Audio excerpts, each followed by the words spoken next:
Naman nga na magpapabibigay ng bugtong.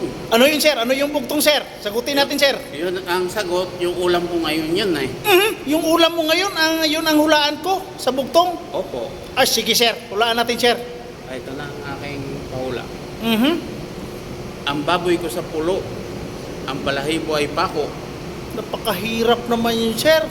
Ang bahay mo sa pulo, Baboy. ang baboy mo sa pulo, ang balahibo, ay pako.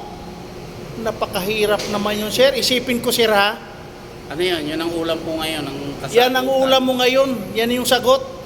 Ang bahay mo sa pulo, Baboy. ang baboy mo sa pulo, ang balahibo ay pako.